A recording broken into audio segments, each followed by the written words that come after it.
but for actually doing what Ronald Reagan talked about in his 1981 inaugural address, sort of rolling back the federal establishment, that just seems not to happen.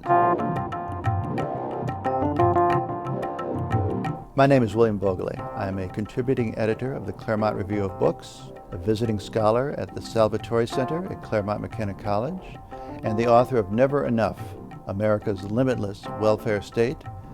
So one thing that the Never Enough does is to really sort of break down by looking over a long historical arc how much the government has spent and how it has been spending it, but for actually doing what Ronald Reagan talked about in his 1981 inaugural address, sort of rolling back the federal establishment, that just seems not to happen. There are ordinary, extraordinary circumstances, and then there are extraordinary, extraordinary circumstances.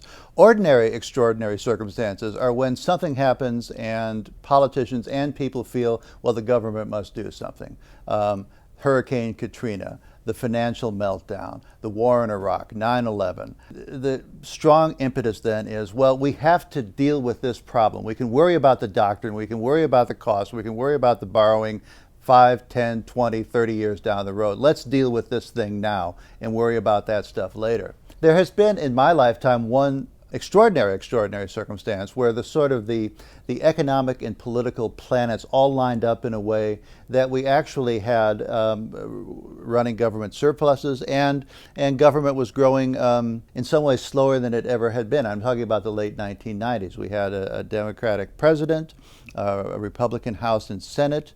We had an economic boom that nobody really foresaw, propelled by the dot-com revolution. And we had in that sort of what George Will calls that holiday from history between the fall of the Berlin Wall in 1989 and 9/11 in 2001, we had a rapid build-down of national defense.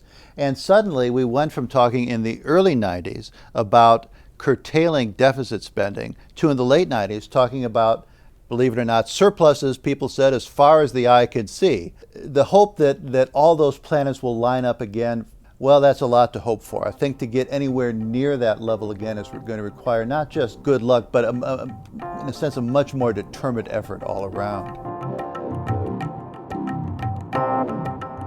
The denial of the possibility that there is an endpoint is, I think, crucial to the sort of liberal enterprise. That it's not so much that there's an answer to the question, where does this thing culminate, as there is a studied, comprehensive, and so far very successful effort to avoid even addressing the problem. FDR, instead of presenting himself as one of the founders' critics, presented himself as their ally. So he sort of culminated this effort in his famous 1944 State of the Union address and discussed a second Bill of Rights, the rights to housing and education and medical care, and sort of left the door ajar and said, and beyond these rights that I'm listing, there could be additional rights to social welfare benefits that additional generations of Americans will decide they need. Well, once you rightsize the welfare state in this way, then that has consequences. So when we have a situation, as we did recently here in California, where it turned out that people could take their sort of food stamp and public assistance kind of ATM cards, and among the places where those were accepted were casinos on Indian reservations, strip clubs, and massage parlors. People, the first reaction was, well, this is a scandal, this is terrible, what could be happening here? But in a certain sense, the people who were taking those cards to those places were good New Deal liberals in that they heard the rhetoric about how they had a right to these benefits and concluded, entirely plausibly, hey, if I've got a right to this stuff, that means it's mine. That means I have a stronger claim on holding and using these resources than anybody else in America. And if I get this card and these benefits and want to take them to the casino, who's to say I can't? I think there are a lot of libertarians who think, well, we've been telling people, we've been sort of evangelizing the Friedman gospel. We've been saying that if you understand that big government is irreconcilable with individual liberty, and you tell people about this, eventually they will understand and they will vote out the rascals. They will vote out the big government welfare state regulators. And the fact that we've been evangelizing and this hasn't happened means it can only mean that we haven't been evangelizing energetically enough. So if we double down, if we try harder, if we hold more seminars and get the road to serfdom or capitalism and freedom in front of more readers, eventually we'll succeed.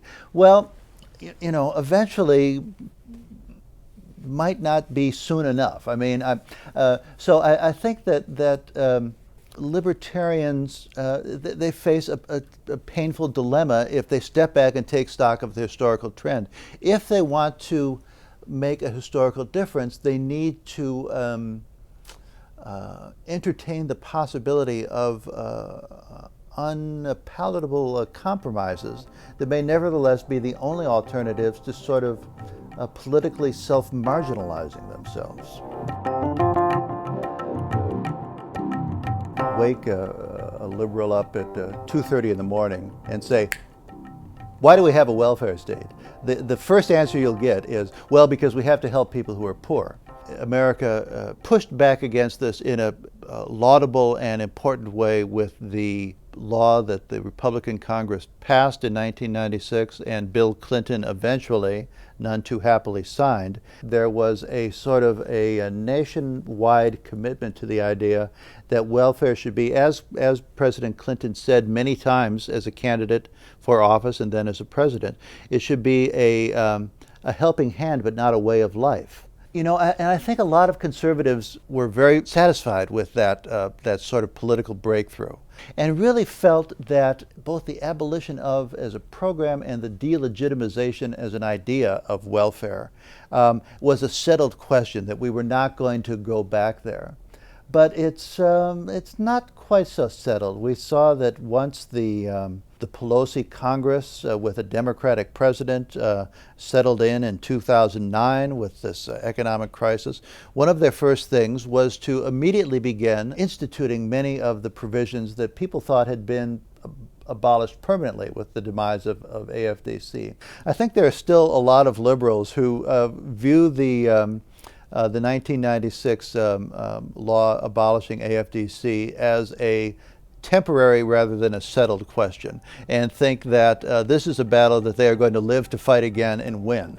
And I think there will again be an audience of people who are not ashamed about or reluctant about receiving such benefits.